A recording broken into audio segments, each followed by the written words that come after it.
అందరికీ నమస్కారం అండి. ఈరోజు మనం వాణిశ్రీ గారు రచించిన అల్లుడరికం అనే ఓ చక్కటి కథని విందాం. ఇక కథలోకి వెళ్దాం. తల్లి సంవత్సరికానికి గుంటూరులో ఉన్న అన్న ఇంటికొచ్చింది శ్రీలక్ష్మి. మీ ఆయన రాలేదే అడిగాడు రామారావు. ఎక్కడన్నాయా, ఆయనకి తీరికేది, ఎప్పుడూ టూర్లు, నన్ను వెళ్ళి రమ్మన్నారు అన్నది శ్రీలక్ష్మి. సంవత్సరికం కార్యక్రమం ముగిసిన తర్వాత శ్రీలక్ష్మి రామారావు ఏకాంతంగా ఉన్నప్పుడు కలిసింది. అన్నయ్య, మీ బావ ఒక విషయం అడగమన్నారు అన్నది. ఏ విషయం? అదే, ఆస్తిలో ఆడపిల్లకు కూడా వాటా ఇవ్వమని రూల్ వచ్చిందటగా అన్నది. నన్నడుగుతావే, నాన్ననడుగు అన్నాడు రామారావు. నాన్ననడిగితే నాదేముంది, అన్నయ్యనడుగు అన్నాడు. ఆస్తి ఏముందమ్మా, గరికపాడెలో 6 ఎకరాలు, నీకు తెలుసుగా. నాన్న సంపాదించిందేముంది, ఈ ఇల్లు నేను లోన్ తీసుకుని కట్టుకున్నదే అన్నాడు రామారావు. గరికపాడు పొలంలో సగం నాకివ్వు అన్నది శ్రీలక్ష్మి. ఆస్తిలో భాగం అడుగుతున్నావు, బానే ఉంది, మరి బాధ్యతలో అన్నాడు రామారావు. బాధ్యతలేమిటి? నాన్న గవర్నమెంట్ జాబ్ ఏం చేయలేదు, నెల నెలా పెన్షన్ రావటానికి. సిమెంట్ ఫ్యాక్టరీలో పనిచేసి రిటైర్ అయినందుకు వచ్చిన గ్రాట్యుటీ, పిఎఫ్, చేసిన అప్పులకు సరిపోయాయి. నీకదంతా తెలుసుగా. ఆ పొలం కూడా అమ్మకు పుట్టింటి వాళ్ళు ఇచ్చిందే. అన్నది శ్రీలక్ష్మి. నాన్నకు ఆధారం గరికపాడు పొలం మీద వచ్చే కౌలేగా, అది కాస్త చెరిసగం తీసుకుంటే ఎట్లా అన్నాడు రామారావు. ఇందుకి నువ్వేమంటావు అసహనంగా అడిగింది శ్రీలక్ష్మి. నేననేదేముందమ్మా, బావగారికి చెప్పు, నాన్న తదనంతరం పొలం తీసుకోవచ్చు అని. అప్పటికి రాజెవరో రెడ్డెవరో అని నసిగింది శ్రీలక్ష్మి.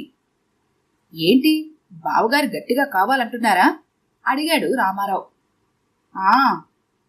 ఓ పని చెయ్యి, గరికపాడలో ఉన్న 6 ఎకరాలు నువ్వే తీసుకో, నాకేం అక్కర్లేదు అన్నాడు రామారావు. శ్రీలక్ష్మి ముఖం మతాబులాగా ఒక్కసారిగా వెలిగిపోయింది. అయితే నాన్న బాధ్యత కూడా నువ్వే తీసుకో, ఎందుకంటే పొలం నీకిచ్చి నాన్నని నా దగ్గర ఉంచుకుంటే మీ వదినకు కష్టంగా ఉంటుంది కదా, ఏమంటావు అన్నాడు రామారావు. నిజమే, ఒప్పుకుంది శ్రీలక్ష్మి. నువ్వు హైదరాబాద్ వెళ్ళి బాబుగారితో మాట్లాడి లెటర్ రాయి, ఏమంటావు అన్నాడు రామారావు. సరే అన్నయ్య, నువ్వు చెప్పింది బాగానే ఉంది, బావతో మాట్లాడి లెటర్ రాస్తాను అన్నది శ్రీలక్ష్మి. బాగా ఆలోచించుకోండి హెచ్చరించాడు రామారావు. తలూపింది శ్రీలక్ష్మి. పొద్దున్నే లేచి పల్నాడు ఎక్స్ప్రెస్ లో హైదరాబాద్ వెళ్లిపోయింది శ్రీలక్ష్మి. చెల్లెలు వెళ్లిపోయిన తర్వాత గరికపాడు పొలంలో భాగం గురించి శ్రీలక్ష్మి అడగడము, తను చెప్పిన ప్రపోజల్ భార్యకు చెప్పాడు రామారావు. వాళ్లకే ఇచ్చేయండి ఆ పొలం అన్నది రామారావు భార్య. ఇక నాన్నకి చెప్పాలి సంగతి అన్నాడు. ఆయనకే, హైదరాబాద్ అంటే ఎగిరి గంతయుడు అని నవ్వింది రామారావు భార్య. ఏమిటి, పొలం మొత్తం నిన్నే తీసుకోమన్నాడా మీ అన్న? వండర్ఫుల్గా ఉందే, సగం ఇవ్వడానికి పేచి పెడతాడు అనుకున్నాను అన్నాడు సుధాకర్ ఆశ్చర్యపోతూ.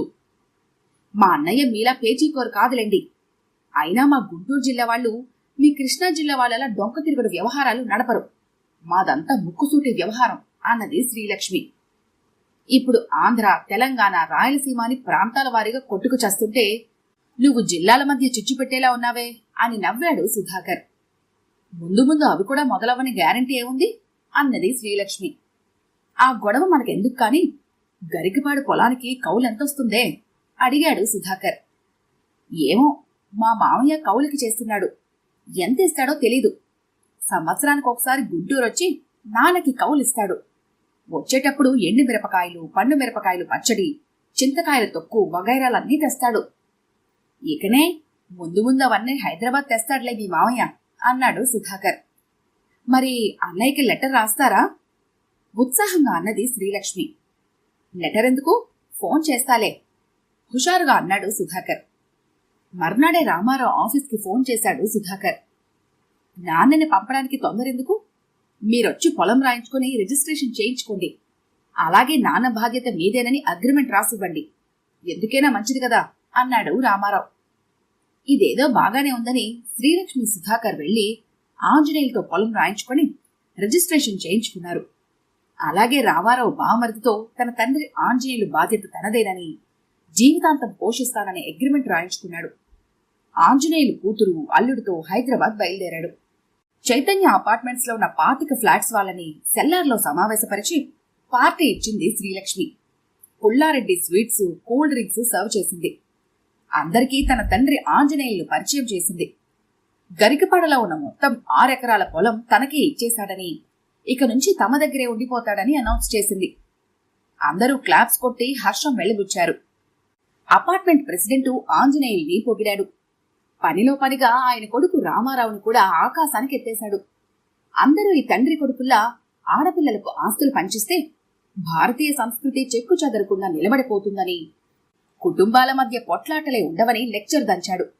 ఎంతైనా సుధాకర్ శ్రీలక్ష్మి దంపతులు అదృష్టవంతులు అన్నాడు. సమావేశం ముగిశాక, ఏమయ్యా సుధాకర్, 6 ఎకరాల పొలం అప్పనంగా కొట్టేశావు, మరి మాకు మందు పార్టీ ఏది అన్నాడు ప్రెసిడెంటు. కౌలు రానియండి, పార్టీ ఇస్తాను అని నసిగాడు సుధాకర్. ఈ పొలం రాయించుకోవడానికి గుంటూరు వెళ్లడం, డాక్యుమెంటేషన్, రిజిస్ట్రేషన్ ఫీజులు వగైరా తడిసి మోపుడే డబ్బుకి బాగా టైట్ గా ఉంది సుధాకర్కి. ఆఫీస్లో లోన్ కూడా తీసుకున్నాడు. వచ్చే నెల నుంచి కట్టింగ్ కూడా మొదలవుతుంది.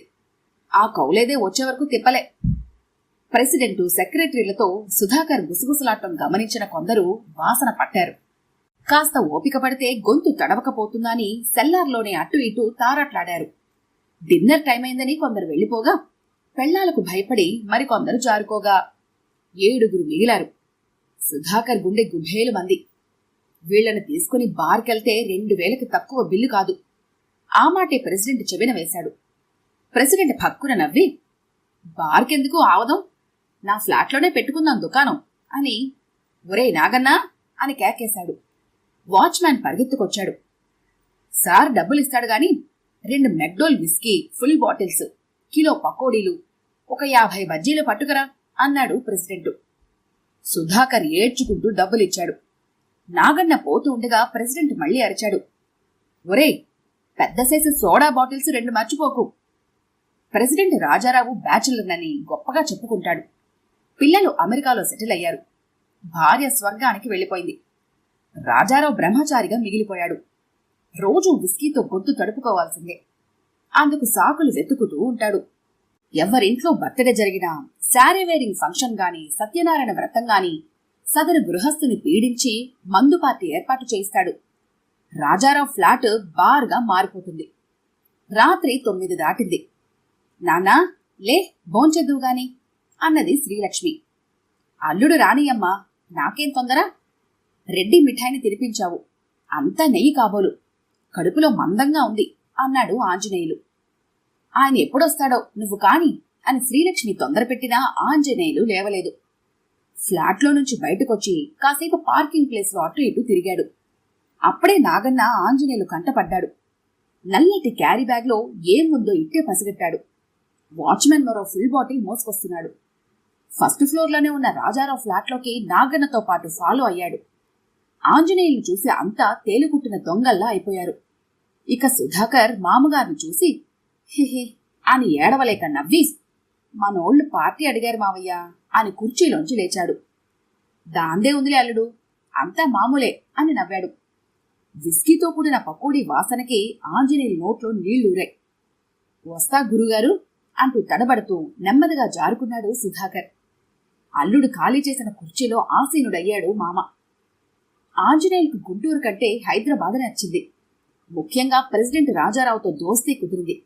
ఆ కాలనీలో మరికొందరు కూడా వీరి వంటి బ్యాచులర్స్ ఉన్నారు. రాజారావుకే వాళ్ళ కొడుకులు నెలలా $డాలర్లు పంపిస్తారు. కొందరు పెన్షనర్స్ ఉన్నారు. ఇంకే మందు పార్టీలు జోరుగా సాగుతున్నాయి. ఆంజనేయులు మొహమాటం లేకుండా కూతుర్ని, అమ్మాయి ఓ 100 ఇవ్వు, 50 ఇవ్వు అని డిమాండ్ చేసి తీసుకుంటున్నాడు. సిగరెట్లు తాగడం కూడా ఎక్కువైంది. ఒకరోజు రాజారావు డే కేర్ సెంటర్ అని ఒక ఆఫీస్కి తీసుకెళ్లాడు. అది సీనియర్ సిటిజన్ సంఘం. ఆంజనేయుల్ని పరిచయం చేశాడు రాజారావు. మీరు కూడా మెంబర్గా చేరండి, వృద్ధుల సమస్యల మీద పోరాటం చేయాలి, మనకు బస్సుల్లో రైళ్లలో రిజర్వేషన్లు కావాలి, నర్సింగ్ హోమ్స్ లో డిస్కౌంట్లు కావాలి అని చిన్నపాటి ఉపన్యాసం దంచాడు. ఆ ఆఫీసు పార్క్లోనే ఒక మూలంగా ఉంది. అందులోనే రీడింగ్ రూమ్ ఉంది. కొంతమంది పాలిటిక్స్ డిస్కస్ చేస్తున్నారు. ఇదేదో బాగానే ఉంది అనుకున్నాడు. అంతా 60 ఏళ్లు దాటిన వాళ్లే. మర్నాడు, అమ్మాయి 500 ఇవ్వు, డే కేర్ సెంటర్లో చేరతాను అన్నాడు ఆంజనేయులు. అదేంటి నాన్నా అని అడిగింది శ్రీలక్ష్మి. ఆంజనేయులు వివరంగా చెప్పాడు. ఈ రోజుల్లో ముసలాలని ఎవరు మాత్రం పలకరిస్తున్నారు, అందుకే అంత సంఘంలా ఏర్పడి ఒకరినొకరు పలకరించుకుంటున్నారు అన్నాడు. మనకెందుకు నాన్నా అన్నది. కాని వినలేదు. ఆ సెక్రటరీ చెప్పిన వృద్ధుల సమస్యల మీద స్పీచ్ మొదలుపెట్టాడు. శ్రీలక్ష్మి అదంతా వినలేక, సర్లే నాన్న, ఆయన వచ్చాక తీసుకుని ఇస్తాలే అన్నది. మామగారికి 500 కావాలనేసరికి సుధాకర్కి మండుకొచ్చింది. నెలాఖరు స్కూటర్లో పెట్రోల్కి కూరగాయలకి తడుముకుంటున్నాడు. ఇప్పుడు సడన్ గా 500 అడిగేసరికి నశాలను కంటింది మంట. మొదటిసారిగా ఈ మావడి నెత్తిని ఎందుకు పెట్టుకున్నాన్రా దేవుడా అని విచారించాడు సుధాకర్. నెలకి ఎంత లేదన్నా సిగరెట్లకి, మెడిసిన్స్ కి, రాజారావు ఫ్లాట్ లో పార్టీలకని మామ అకౌంట్లో 1000 రూపాయల పైనే వదులుతున్నాయి. ఆదివారం వస్తే తెల్లారకుండానే అమ్మాయి డబ్బులియ్యి, చేపలు పట్టుకొస్తాను, లేటైతే మంచి ఉండవు అని వెళ్లటం మొదలుపెట్టాడు. మొదటి సండే మటను, రెండో సండే చికెను, మూడో సండే చేపలు, నాలుగో సండే మళ్లీ మటను. మధ్య మధ్య పప్పు తిని జిహ్వ చచ్చిందనో, కూరగాయలు బోరు కొడుతున్నాయనో, చికెన్ లెగ్స్ అనో, మటన్ చాప్స్ అనో పట్టుకొస్తున్నాడు. డబ్బులెక్కడివి అంటే రాజారావు దగ్గర తీసుకున్నాననో, వెంకయ్య సర్దాడనో, ఫస్ట్కి ఇవ్వచ్చులే కంగారు లేదు అంటాడు. ఫస్ట్ వచ్చేసరికి 1000 దాకా అప్పులు చేసి రెడీగా ఉంటున్నాడు. ఈ విధంగా మామగారి అల్లుడిరికం వల్ల బడ్జెట్ పెరిగిపోయి సుధాకర్ కంగారు పడుతున్నాడు. శ్రీలక్ష్మితో తన గోడు వెళ్లబోసుకుంటే 6 ఎకరాల కౌలొస్తుందిగా, కంగారు పడతారెందుకు అని విసుక్కుంటోంది. సంవత్సరం తిరిగేసరికి 25,000 బడ్జెట్ పెరిగిపోయి సుధాకర్ కళ్ళు తిరిగిపోయాయి. ఆఫీస్లో ఫెస్టివల్ అడ్వాన్స్లు, education loan, motor bike loan వగైరాలతో జీతం కటింగ్ అయిపోతుంది. చేతికొచ్చింది తగ్గిపోయి డిఏ ఎప్పుడు పెంచుతారని ఎదురు చూడాల్సిన దుర్గతి పట్టింది. మీ మామయ్యని కౌలు డబ్బులు పట్టుకురమ్మని లెటర్ రాయి అని శ్రీలక్ష్మిని సతాయించసాగాడు సుధాకర్.